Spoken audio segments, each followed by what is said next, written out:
Millets காய்கறிகள் எல்லாம் குழந்தைங்களுக்கு ஒளிச்சு எப்படி கொடுக்கலான்னு நிறைய ரெசிபீஸ் நான் ஷேர் பண்ணிட்டு வரேங்க. இப்போ பாதி சொரக்காய் இல்லைன்னா zucchini இந்த மாதிரி மெல்லிசை துருவியில் துருவிட்டு இந்த மாவு எப்படி பண்ணணும்னு லாஸ்ட்டில் சொல்லியிருக்கிறேங்க. கட் பண்ண வெங்காயம், துருவின கேரட், 2 ஸ்பூன் அளவுக்கு அரிசி மாவு, கொஞ்சமாக பெருங்காய பொடி சேர்த்து மீடியம் ஃப்ளேமில் சூடாக இருக்கிற கல்லில் இந்த மாதிரி அடை மாதிரி சுட்டு குழந்தைங்களுக்கு கொடுக்கலாங்க. இதில் நிறைய ரெசிபீஸ் பண்ணலாங்க. குழிப்பணியார கல்லில் குட்டி குட்டியாக கட் பண்ண பட்டர் சேர்த்து நல்ல பட்டர் ஃப்ளேவரில் குழந்தைங்களுக்கு குழிப்பணியாரமும் செஞ்சு கொடுக்கலாம். இதுவும் ரொம்பவே டேஸ்ட்டாக நல்லா இருக்குங்க. 2 சைடும் 3 நிமிஷம் வேக வச்சு எடுத்துட்டோன்னா கோல்டன் கலரில் கிறிஸ்பியாக ரெடி ஆகிடுங்க.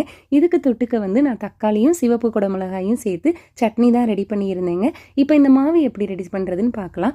1 கப் அளவுக்கு சம்பா கோதுமை ரவை, 1 கப் அளவுக்கு முளைக்கட்டின பச்சை பயிறு, 1 மணி நேரம் ஊற வச்சு தண்ணியை வடிச்சிட்டு கொஞ்சமாக இஞ்சி உப்பு சேர்த்து அரைச்சி கொண்டு வந்துடலாம். மாவு ரெடிங்க. இதோட டீட்டெயில் வீடியோ நம்ம சேனலில் இருக்குது.